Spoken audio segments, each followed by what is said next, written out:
నమస్కారం ETV news కు స్వాగతం. ముందుగా ముఖ్యాంశాలు. నగదు రహిత లావాదేవీల్లో తెలంగాణ దేశానికే ఆదర్శం కావాలన్న కేసీఆర్. ఎర్రవెల్లి నరసన్నపేటల్లో 2 పడక గదుల ఇళ్లు ప్రారంభించిన సీఎం. డిజిటల్ లావాదేవీలు పెంచేందుకు సహకరించాలని బ్యాంకర్లను కోరిన చంద్రబాబు. రైతులకు సకాలంలో రుణాలు అందజేయాలని స్పష్టీకరణ. జాతీయ రహదారుల అభివృద్ధిలో తెలంగాణ అగ్రపథాన ఉందన్న కేసీఆర్. దక్షిణాదిలోనే మొదటి స్థానానికి చేరుకున్నామని అసెంబ్లీలో ప్రకటన. విజయవాడలో ఘనంగా కూచిపూడి నాట్య తరంగం. ఆహుతులను అలరిస్తోన్న ప్రదర్శనలు. ప్రపంచ స్థాయి ప్రాచుర్యం కల్పిస్తామన్న ముఖ్యమంత్రి. స్వచ్ఛ భారత్ కోసం ప్రజలు స్వచ్ఛాగ్రహం చేయాలన్న వెంకయ్య. చైతన్యం పెరిగితేనే లక్ష్యాలను సాధించగలమని వావ్ హైదరాబాద్లో పిలుపు. జీఎస్టీ బిల్లులో అపరిష్కృత అంశాలపై కొనసాగుతున్న ప్రతిష్టంభన. ద్వంద్వ నియంత్రణపై జనవరి 3, 4 తేదీల్లో సమావేశం కానున్నట్టు జైట్లీ ప్రకటన.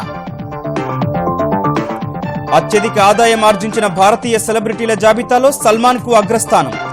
2వ ర్యాంకుకు పడిన షారుఖ్. విరాట్ కోహ్లీకి 3వ స్థానం.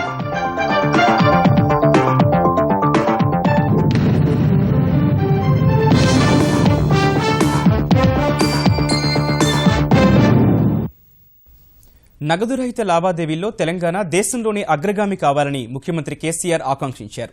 దత్తత గ్రామాలు ఎర్రవల్లి, నరసన్నపేటల్లో ప్రతిష్టాత్మకంగా నిర్మించిన 2 పడక గదుల ఇళ్ల గృహప్రవేశాలకు హాజరైన కేసీఆర్ 2 గ్రామాలను నగదు రహిత గ్రామాలుగా ప్రకటించారు.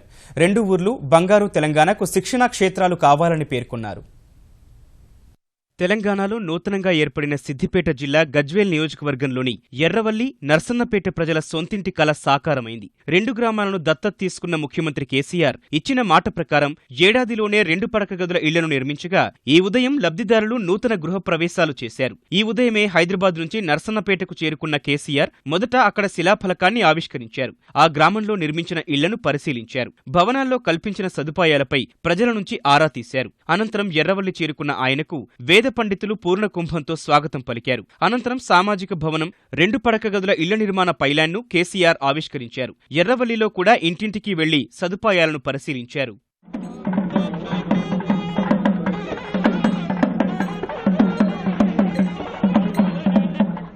ఆ తర్వాత అక్కడే నిర్వహించిన వాస్తుహోమంలో పాల్గొన్న కేసీఆర్ ముహూర్త సమయం 7:53 గ్రామంలో సామూహిక గృహప్రవేశాల కార్యక్రమాన్ని ప్రారంభించారు. ఇదే సమయానికి కొత్తగా నిర్మించిన ఇళ్లలో ప్రత్యేకంగా పండితులు పూజలు నిర్వహించగా లబ్ధిదారులు నూతన గృహాల్లోకి ప్రవేశించారు.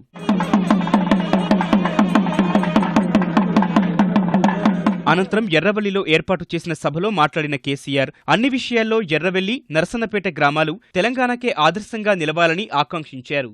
ఎర్రవెల్లి, నరసన్నపేట ఒక అద్భుతాన్ని ఆవిష్కరించేటువంటి ఆదర్శ గ్రామాలుగా, స్వయం పాలిత, స్వయం శాసిత, స్వయం సమృద్ధ, స్వయం సహాయ గ్రామాలుగా ముందుకు పోయి ఇతర గ్రామాలకు ఆదర్శంగా ఉండి బంగారు తెలంగాణకు బాటలు వేసడానికి ఇది ఒక ట్రైనింగ్ గ్రౌండ్ లాగా ఈ గ్రామాలు తయారు కావాలని చెప్పి చాలా ఐకమత్యాన్ని సాధించాం. ఒక ఇంచు కూడా నేను పక్కకు జరగన్న వాళ్ళు 100 గదాల జాగా ఇతరుల ఇంటి కోసం ఇవ్వడం కూడా కళ్ళారా చూసినాం. మళ్ళీ ఒక రోజు ఊరందరికీ మనం సామూహికంగా భోజన కార్యక్రమం ఏర్పాటు చేసుకుని ముందుకు పురోగమించాల్సినటువంటి లక్ష్యాలు నిర్దేశించుకొని మనం అంతా ముందుకు సాగాల్సిన అవసరం ఉంది. ఇదే సమయంలో ఎర్రవెల్లి, నరసన్నపేటలను నగదురహిత గ్రామాలుగా ప్రకటించిన కేసీఆర్ గ్రామీణ వికాస్ బ్యాంకు ఆధ్వర్యంలో దుకాణదారులకు స్వైపింగ్ యంత్రాలు అందించారు. నగదురహిత లావాదేవీల్లో ముందుండాలని గ్రామస్తులకు సూచించారు.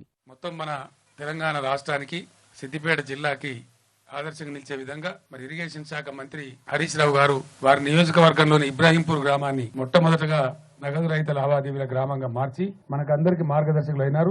వారి జిల్లాలో ఈ రోజు మరొక 2 గ్రామాలు నగదు రహిత లావాదేవీల గ్రామాలుగా ఎర్రవెల్లి, నరసన్నపేటను ప్రకటించుకుంటూ ఉన్నాం. మీ అందరికి కూడా నేను శుభాకాంక్షలు తెలియజేస్తా ఉన్నాను. ఈ కార్యక్రమం అద్భుతంగా విస్తరించి నగదు రహిత లావాదేవీల అమలులో తెలంగాణ రాష్ట్రం నంబర్ 1 స్థానంలో ఉండాలని చెప్పి తెలంగాణ ప్రజలందరూ కూడా విజ్ఞప్తి చేస్తా ఉన్నాను.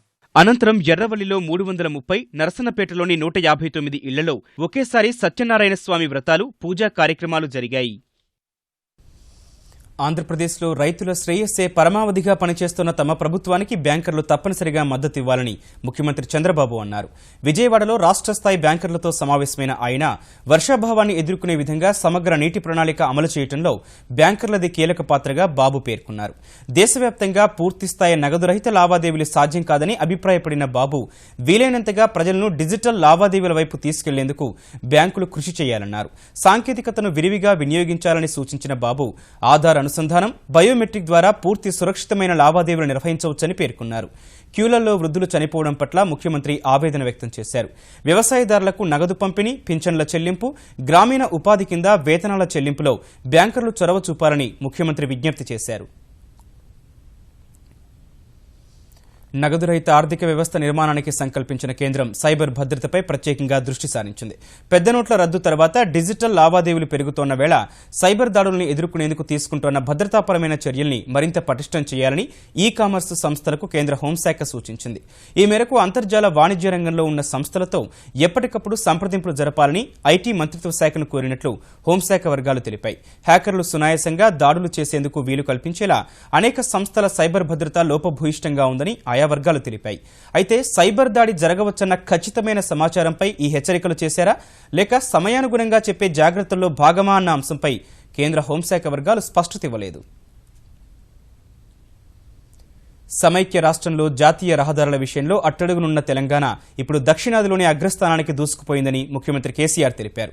రాష్ట్రానికి కొత్తగా 2776 కిలోమీటర్ల మేర 19 జాతీయ రహదారులు తీసుకురావడంలో తెరాస సర్కారు విజయం సాధించిందని శాసనసభలో ప్రకటించారు. ప్రస్తుతం నడుస్తోన్న పనులు పూర్తయితే తెలంగాణలో జాతీయ రహదారుల పొడవు 5303 కిలోమీటర్లకు చేరుతుందని వివరించారు. తెలంగాణ శాసనసభలో ఆ రాష్ట్ర రహదారుల ముఖ చిత్రాన్ని ముఖ్యమంత్రి కేసీఆర్ వివరించారు. ఈ అంశంపై జరిగిన స్వల్పకాలిక చర్చలో పాల్గొన్న కేసీఆర్ సమైక్య రాష్ట్రంలో జరిగిన అన్యాయాన్ని సరిదిద్దే క్రమంలో కేంద్రం నుంచి జాతీయ రహదారులు మంజూరు చేయించుకోవడంలో గణనీయమైన ప్రగతి సాధించామని చెప్పారు. హైదరాబాద్ కు 338 కిలోమీటర్ల మేర ప్రాంతీయ వలయ రహదారి నిర్మాణానికి కేంద్రం సూత్రప్రాయంగా అంగీకరించిందని తెలిపారు. దేశానికి స్వాతంత్రం వచ్చిన 7 దశాబ్దాలలో తెలంగాణలో నిర్మించిన జాతీయ రహదారి కేవలం 2527 కిలోమీటర్లు అయితే 2.5 ఏళ్లలో తెలంగాణ ప్రభుత్వం సాధించగలిగింది 2776 కిలోమీటర్లు. దేశంలో జాతీయ రహదారుల సగటు 3.81 కిలోమీటర్స్. తెలంగాణ రాష్ట్రంలో అది 4.62 కిలోమీటర్ల. అంటే ప్రభుత్వ కృషి వల్ల జాతీయ సగటును మించిపోయింది. దక్షిణ భారతదేశంలో నిన్నటిదాకా అట్టడుగున ఉన్న మన రాష్ట్రం నేడు అగ్రభాగాన నిలిచిందని ఎంతో ఆత్మవిశ్వాసంతో ప్రకటిస్తా ఉన్నాను.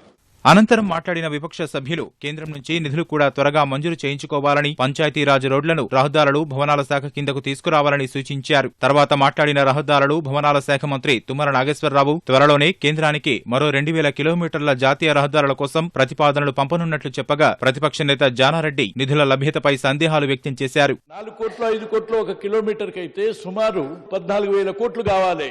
ఈ కమిట్మెంట్ ఈ ప్రభుత్వమే పూర్తి చేస్తుంది అంటే ఎన్నాళ్ళైనా మీరే ఉండి పూర్తి చేస్తారా? అయితే మంత్రి మాత్రం నిధుల సమీకరణపై ఎలాంటి సందేహాలు అవసరం లేదని, వచ్చే 2.5 ఏళ్లలో నిర్దేశించుకున్న లక్ష్యాన్ని అందుకుంటామని చెప్పారు. 21,000 ప్రణాళిక మాట వాస్తవం. 13,360 కోట్లు శాంక్షన్స్ ఇచ్చాము. గత సంవత్సరం ఉన్నటువంటి 3,000 కోట్లు, ఈ సంవత్సరం 3,000 కోట్లు బడ్జెట్ కావచ్చు. అవసరమైతే ఇంకా 1,000-2,000 కోట్లు ఈ సంవత్సరం పెట్టాలన్నా కూడా దానికి కూడా ప్రిపేర్ అవుతున్నాము. నిధులు ఏ రకంగా సమకరించుకోవాలో మీరు చూస్తున్నారు. పవర్కి 1,00,000 కోట్లు ఎట్లా వచ్చినాయో, మిషన్ భగీరథకి ఎట్లా వచ్చినాయో, మిషన్ కాకతీయకి ఎట్లా వచ్చినాయో, రహదారులు కూడా అదే పద్ధతిని అవసరమైతే అప్పు చేసైనా సరే రేపు రాబోయే 2.5 సంవత్సరాల్లో మేము ఇచ్చినటువంటి శాంక్షన్స్ ని మేము పూర్తి చేస్తాం. గోదావరి పరివాహకంలో కేంద్రం ప్రతిపాదనలకు అనుగుణంగా జల రవాణాకు ప్రాధాన్యం ఇస్తున్నామన్న తుమ్మల కొత్తగా చేపట్టే ఆనకట్టలు, వంతెనలు ఆ మేరకు నిర్మిస్తున్నట్లు తెలిపారు. అనంతరం సభ సోమవారానికి వాయిదా పడింది. స్వాతంత్ర్య పోరాటంలో భాగంగా నాడు సత్యాగ్రహ ఉద్యమంలో భారతీయులందరూ సత్యాగ్రహులైనట్లు నేడు స్వచ్ఛ భారత్ సాధన కోసం ప్రతి ఒక్కరూ స్వచ్ఛాగ్రహులు కావాలని కేంద్ర పట్టణాభివృద్ధి శాఖ మంత్రి వెంకయ్య నాయుడు పిలుపునిచ్చారు. స్వచ్ఛ భారత్ కార్యక్రమంపై ప్రజలకు అవగాహన కల్పించేందుకు ఐటీసీ, రామ్కీ, గోద్రేజ్, కామినేని ఆసుపత్రులతో కలిసి హైదరాబాద్ ఎల్బీ మైదానంలో జీహెచ్ఎంసీ ఏర్పాటు చేసిన స్వచ్ఛ సర్వేక్షణ్ వావ్ హైదరాబాద్ కార్యక్రమానికి ముఖ్య అతిథిగా హాజరైన వెంకయ్య ప్రజల్లో చైతన్యం, జవాబుదారీతనం పెరిగినప్పుడే ఓ కార్యక్రమం చక్కటి ఫలితాలు సాధిస్తుందని చెప్పారు. తడి, పొడి చెత్త వేరు చేసి తరలించడంలో జీహెచ్ఎంసీ సిబ్బంది చక్కటి పనితీరు కనబరుచుతోందని కార్యక్రమానికి హాజరైన తెలంగాణ పురపాలక మంత్రి కేటీఆర్ కొనియాడారు. ఏమని కుటుంబాలు కలిసి ఉండాలా, చెత్తను విడదీయాలని. మనం రివర్స్ చేస్తున్నాం. ఇప్పుడు కుటుంబాలు విడిపోతా ఉన్నాయి. మన ప్రపంచంలో భారతదేశానికి అతి గొప్ప సంపద ఏం తెలుసా? కుటుంబ వ్యవస్థ, జాయింట్ ఫ్యామిలీ. ఆ వారసత్వాన్ని మనం కాపాడుకోవడానికి అవసరం ఎంత ఉంది. కుటుంబాలు కలిసి ఉండాలా, తడి చెత్త పొడి చెత్త వేరు కావాలా. ఇది ఎవరు చేయాలా? మనమే చేయాలా. మన ఇంటి దగ్గర మొదలు కావాలా. కేంద్ర ప్రభుత్వం ఈరోజు ముఖ్యంగా ఈ స్ఫూర్తివంతమైన స్వచ్ఛాగ్రహం అనే నినాదం ఏదైతే వారు ఇచ్చారో, ఒకవైపు ఆనాడు సత్యాగ్రహ స్ఫూర్తి, అదే రకంగా ఇప్పుడున్న స్వచ్ఛ భారత్ స్ఫూర్తితో స్వచ్ఛాగ్రహి అనే నినాదం ఏదైతే వారు ఇచ్చారో దాన్ని అందిపుచ్చుకొని తెలంగాణ తప్పకుండా భారతదేశంలోనే ఒక ఆదర్శవంతమైన రాష్ట్రంగా ఈ విషయంలో కూడా తప్పకుండా నిలబడుతుంది. ఆంధ్రప్రదేశ్ అభివృద్ధికి ప్రతిబంధకంగా మారిన ప్రతిపక్షాలకు ప్రజలే సమాధానం చెప్పాలని ముఖ్యమంత్రి చంద్రబాబు అన్నారు. వైకాపా నుంచి తెలుగుదేశంలో చేరిన పామర్రు శాసనసభ్యురాలు ఉప్పులేటి కల్పనను విజయవాడలోని ఓ సభలో పసుపు కండువా కప్పి పార్టీలోకి ఆహ్వానించారు. ఇదే తరహాలో అన్ని నియోజకవర్గాల్లో పసుపు జెండా ఎగరాలని ఆకాంక్షించారు. రాష్ట్రాన్ని ప్రగతి పథంలోకి తీసుకొచ్చేందుకు తాను అహర్నిశలు కృషి చేస్తుంటే విపక్షాలు ప్రజలను రెచ్చగొడుతూ అవాంతరాలు సృష్టిస్తున్నాయని బాబు ఆరోపించారు.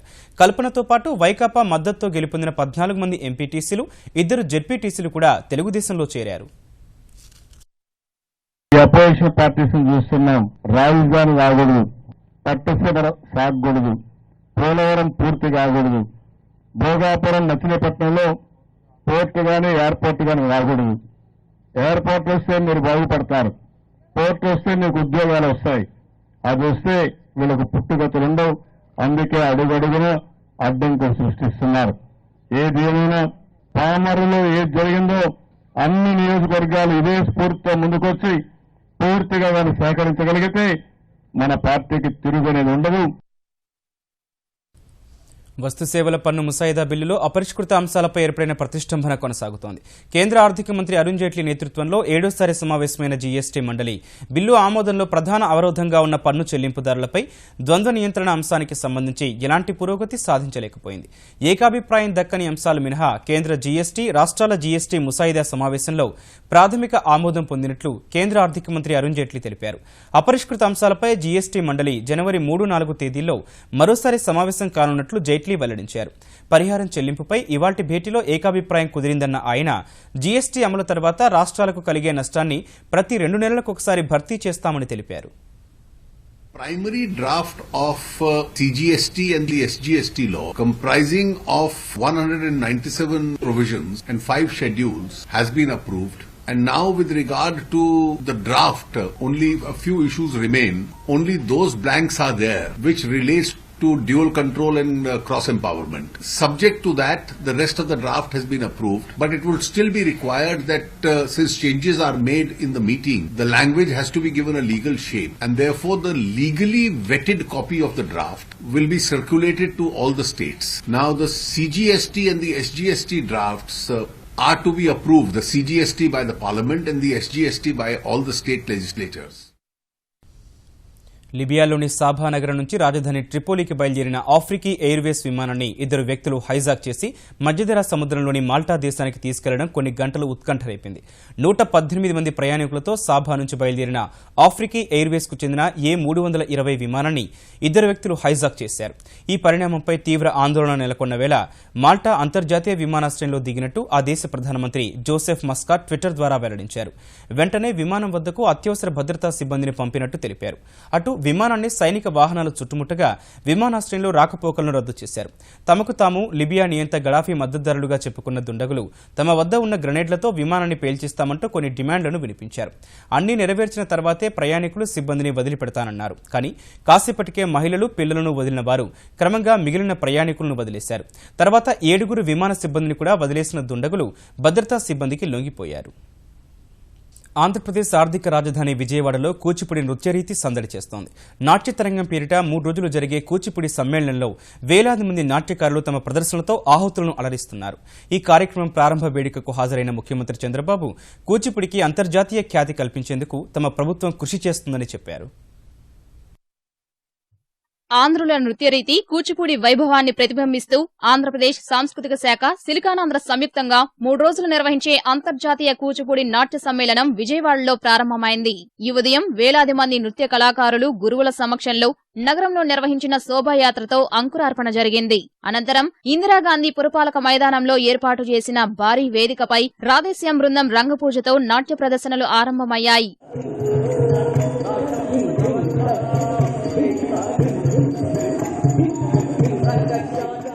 అనంతరం మరికొన్ని కార్యక్రమాలను ముఖ్య అతిథిగా హాజరైన ముఖ్యమంత్రి చంద్రబాబు సహా సుప్రీంకోర్టు న్యాయమూర్తి జస్టిస్ ఎన్వీ రమణ ఇతర ప్రముఖులు ప్రారంభించారు.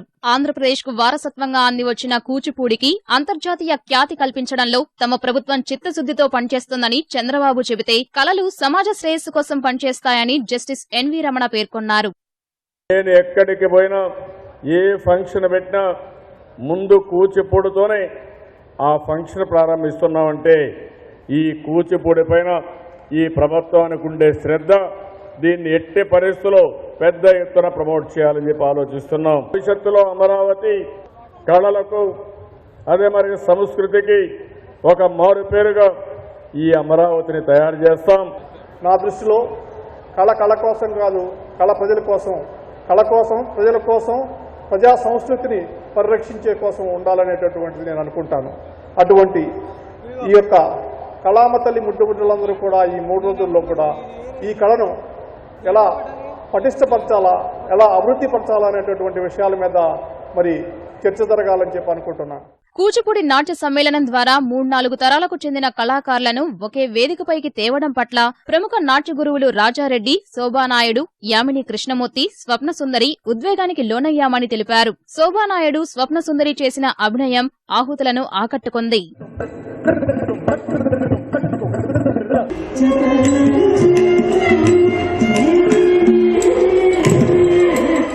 దేశంలోని వివిధ రాష్ట్రాలు సహా ఉక్రెయిన్, హాంకాంగ్ వంటి అనేక ఇతర దేశాల నుంచి వేలాదిగా ఈ నాట్య సమ్మేళనంలో పాల్గొంటుండగా 25న గిన్నిస్ బుక్ లో చోటు సంపాదించేందుకు భారీ నాట్య ప్రదర్శన జరగనుంది.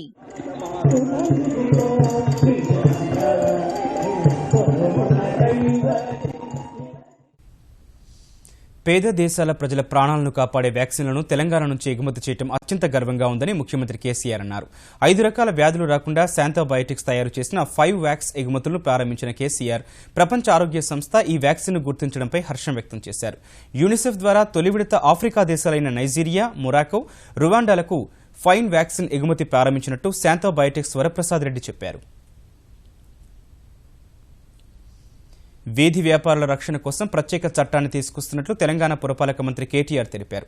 ప్రస్తుత సమావేశాల్లోనే చట్టాన్ని తీసుకొచ్చేందుకు ప్రయత్నిస్తున్నట్లు మండలిలో తెలిపిన కేటీఆర్ హైదరాబాద్తో పాటు ఇతర నగరాలు, పట్టణాల్లోనూ ఆ చట్టాన్ని పగడ్బందీగా అమలు చేసేందుకు ప్రణాళిక సిద్ధం చేస్తున్నట్లు వివరించారు. 3 రకాల జోన్స్ ప్రతి పట్టణంలో పెట్టాలని.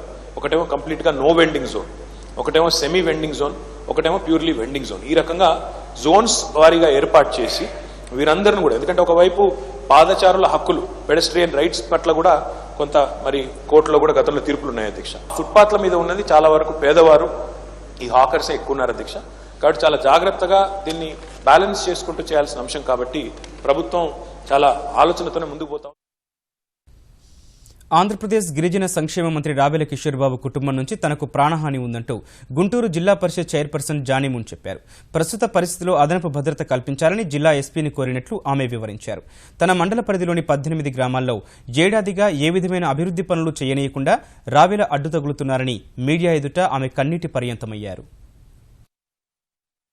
ఫిబ్రవరి మార్చి అప్పుడు కలిసాను. ఈ ఇయర్ నేను నువ్వు మంచిదానివి, మీ ఆయన మంచోడు కాదంటున్నా, రాజకీయ జీవితం లేకుండా చేస్తాను, అసలు మీరేం చేస్తారు, నువ్వేం చేయగలవు, లోకేష్ గారికి చంద్రబాబు గారు చెప్తారు, చెప్పుకుంటే చెప్పుకో అంటే ఆవేశంలో చెప్తున్నారులే అని చెప్పి మేము ఈ విషయం ఎవరికి చెప్పలేదు. ఇప్పుడు దాకా 20 మందిని ఇంటికి పంపించారండి. ఆ రోజు తర్వాత రోజే అది కూడా ఉన్నారు అందరూ. వాళ్ళు కత్తులు కూడా తీసుకొచ్చారు, మా మీద చంపే ప్రయత్నమే చేశారు. మా మిస్టర్ గారు కదా, మా బాబాయ్ అంటాడని చెప్పి నేను అప్పుడు కూడా ఊరుకోవడం జరిగింది. అధిష్టానం దృష్టికి కూడా తీసుకువెళ్ళడం జరిగింది. అందరికీ చెప్పాము. ఇంకా బెదిరింపులు కానివ్వండి, ఇంకా శాడిజం కానివ్వండి, ఆ విధంగా ఇంకా ఎక్కువ చేస్తూ ఉన్నారు. కార్యక్రమాలు అన్నప్పుడు నీ అంతు చూస్తా అని కూడా నాతో చెప్పడం జరిగింది మినిస్టర్ గారు డైరెక్ట్. మండలంలోని ప్రజలకు మేమేమి చేయలేకపోతూ ఉన్నాం. నన్ను చాలా అందరూ కూడా ఎంతో అభిమానంతో గెలిపించడం జరిగింది. వాళ్ళకి ఎటువంటి అభివృద్ధి కార్యక్రమాలు చేయలేకపోతున్నానని చెప్పి బాధతో ఇప్పుడైనా సరే అందరికీ తెలియాలని. గుంటూరు జెడ్పీ చైర్పర్సన్ జానీమున్ ఆరోపణలపై స్పందించిన ఆంధ్రప్రదేశ్ గిరిజన సంక్షేమ మంత్రి రావెల కిషోర్ బాబు ఆమెకు తన వల్ల ఏ హాని ఉండబోదని పేర్కొన్నారు. ఏవైనా సమస్యలుంటే పార్టీ వేదికలపై చర్చించాలి, కానీ ఇలా బహిరంగ వేదికలపై మాట్లాడటం సరికాదని అన్నారు. ఒక తండ్రి కన్న కూతురికి ఏ విధంగా హాని తలపెట్టడో అదేవిధంగా నా మటుకు నేను తనని కూతురులాగా చూస్తాను. తనకి ఎప్పుడు కూడా కల్లో కూడా హాని చేయను. ఏదైనా విభేదాలు ఉంటే కూర్చుని పరిష్కరించుకుని మాట్లాడుతాం. నేనే స్వయాన వెళ్ళి మాట్లాడి పరిష్కరించుకుంటాం. ఇంకేదైనా విషయాలుంటే నా స్థాయిలో సమస్యలు పరిష్కరించకపోతే అధిష్టానం తప్పకుండా వీటి మీద ఆలోచించి వాళ్ళు పరిష్కారాలు చూపిస్తారు. ఎన్నో సహజ వనరులు, ప్రకృతి సౌందర్యానికి నెలవైన ఆంధ్రప్రదేశ్ ఇప్పుడు ప్రపంచంలో అందరి దృష్టిని ఆకర్షిస్తోందని ముఖ్యమంత్రి చంద్రబాబు అన్నారు. కృష్ణా జిల్లా మూలపాడులోని ఏసీఏ క్రికెట్ మైదానంలో అఖిల భారత న్యాయవాదుల క్రికెట్ పోటీలను ప్రారంభించిన చంద్రబాబు పోటీల్లో పాల్గొనేందుకు వచ్చిన వారంతా ఇక్కడే ఉండిపోవాలనుకుంటారని అన్నారు. ఈ కార్యక్రమానికి సుప్రీంకోర్టు న్యాయమూర్తి జస్టిస్ ఎన్వీ రమణ, హైకోర్టు న్యాయమూర్తి జస్టిస్ రమా సుబ్రహ్మణ్యం హాజరయ్యారు.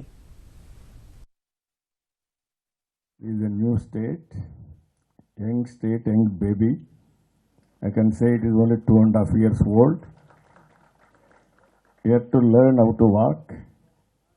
We are in learning stage.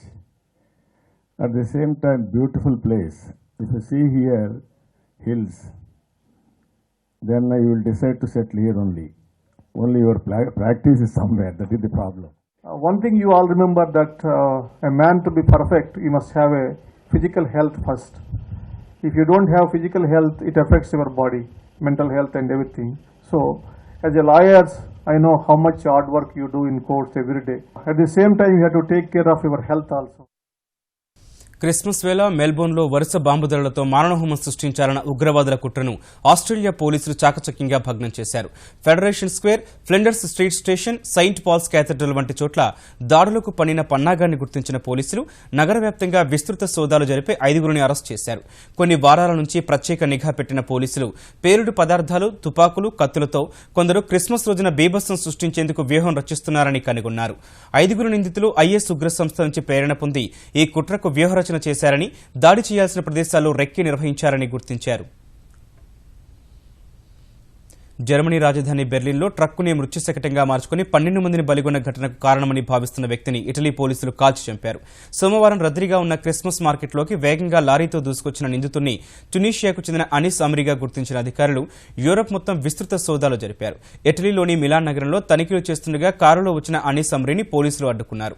Amin తుపాకీతో కాల్పులు జరిపేందుకు ప్రయత్నించగా పోలీసులు జరిపిన ఎదురుదాడిలో అతను మరణించినట్లు అధికారులు ప్రకటించారు.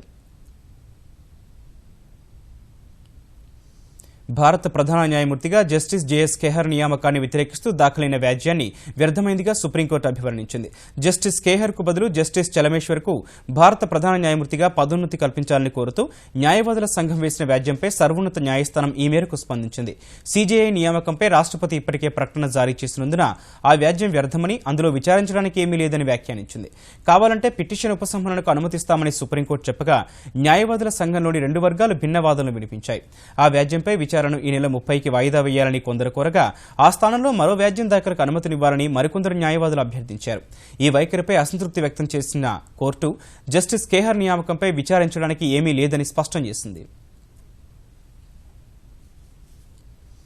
వరుసగా 7 సెషన్లలో నష్టాలు మూటగట్టుకున్న స్టాక్ మార్కెట్లు తగ్గిన ధరల వద్ద లభించిన కొనుగోళ్ల మద్దతుతో ఎట్టకేలకు లాభాల్లో ముగిశాయి. గత 7 సెషన్లో 718 పాయింట్లు కోల్పోయిన సెన్సెక్స్ ఇవాళ 61 పాయింట్లు వృద్ధి చెందింది. ఉదయం 25,960 వద్ద ప్రారంభమైన సెన్సెక్స్ అంతర్జాతీయ విపణుల్లో ప్రతికూల పరిస్థితుల మధ్య నష్టాల్లోనే సాగింది. ఒక దశలో 25,872 పాయింట్ల కనిష్ట స్థాయికి పతనమైంది. ఆ తర్వాత తగ్గిన ధరల వద్ద ఔషధ, వాహన, ఉత్పాదక వస్తువుల రంగాల వాటాల్ని కొనేందుకు మదుపరులు మొగ్గుచూపగా 26,143 పాయింట్ల గరిష్ట స్థాయిని తాకిన సెన్సెక్స్ చివరకు 26,041 వద్ద స్థిరపడింది.